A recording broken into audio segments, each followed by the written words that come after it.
Olá, meus amigos, bem-vindos a mais um programa Reflexões Espíritas e Mensagens de Emmanuel.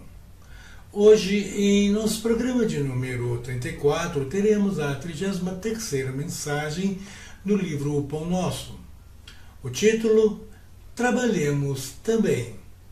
Um belo e pequeno texto em que Emmanuel destaca que os missionários, apesar de suas conquistas espirituais, enfrentam as mesmas paixões e desafios que qualquer pessoa comum.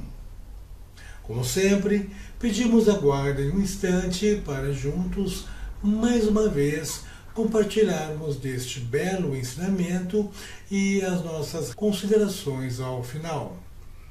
Então, fique conosco, pois voltamos em seguida.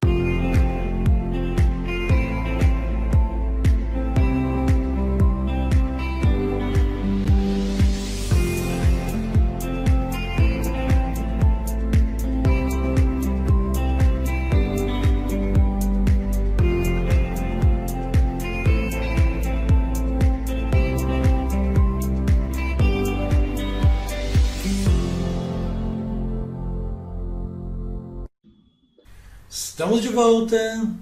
Emmanuel abre a mensagem Trabalhemos Também com a seguinte citação de Paulo de Tarso, registrada em Atos dos Apóstolos, capítulo 14, versículo 15, em que o apóstolo diz: Varões, por que fazeis essas coisas? Nós também somos homens como vós, sujeitos às mesmas paixões. Segue então o sábio espírito. O grito de Paulo e Barnabé ainda repercute entre os aprendizes fiéis. A família cristã muita vez ha desejado perpetuar a ilusão dos habitantes de Listra. E esclarece: os missionários da revelação não possuem privilégios ante o espírito de testemunho pessoal no serviço.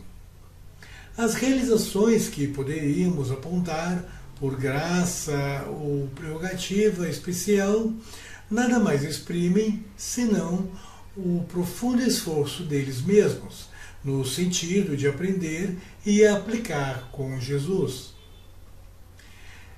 Emmanuel ainda enfatiza: o Cristo não fundou com a sua doutrina um sistema de deuses e devotos separados entre si. Criou vigoroso organismo de transformação espiritual para o bem supremo, destinado a todos os corações sedentos de luz, de amor e verdade. No Evangelho vemos Madalena arrastando dolorosos enganos, Paulo perseguindo ideais separados, Pedro negando o divino amigo, Marcos em luta com as próprias hesitações.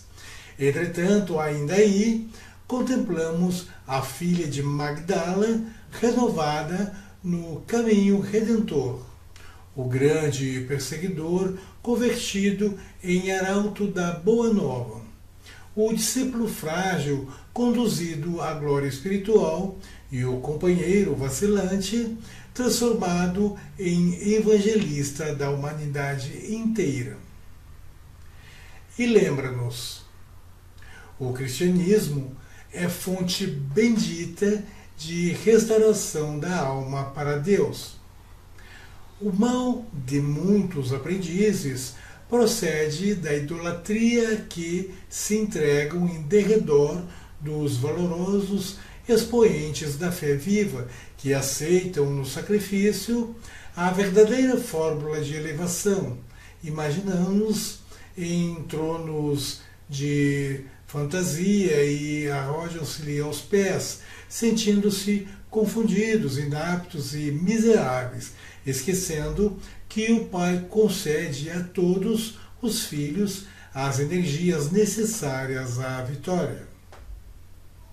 E para finalizar, Emmanuel pontua: naturalmente, todos devemos amor e respeito aos grandes vultos do caminho cristão.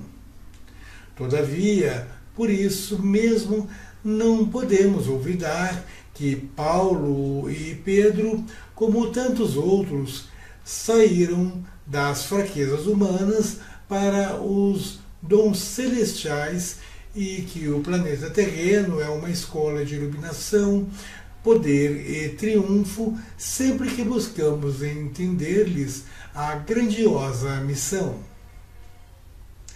Interessante a mensagem, não acham? Bom, vamos fazer agora algumas pequenas reflexões aqui sobre este texto. Vejam que podemos aplicar esta ideia no nosso dia a dia, reconhecendo que todos possuímos recursos internos e potencial para superar desafios, assim como os grandes protagonistas do Evangelho, que apesar de suas fraquezas, conquistavam a vitória espiritual através da fé, esforço e perseverança.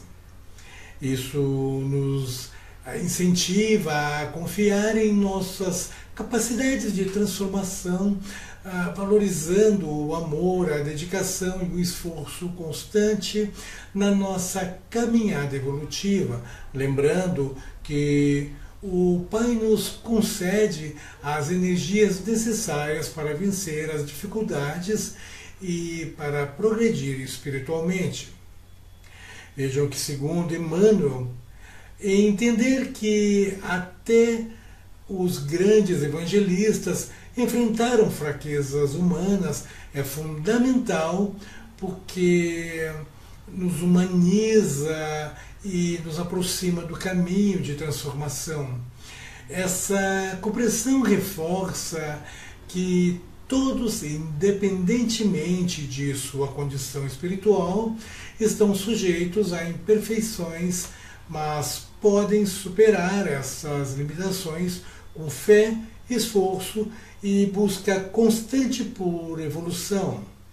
Esta perspectiva nos encoraja a não nos desesperar diante de nossas dificuldades, pois mesmo os maiores exemplos da fé começaram suas jornadas com fraquezas, as quais podem ser superadas pelo compromisso com o bem e a renovação interior.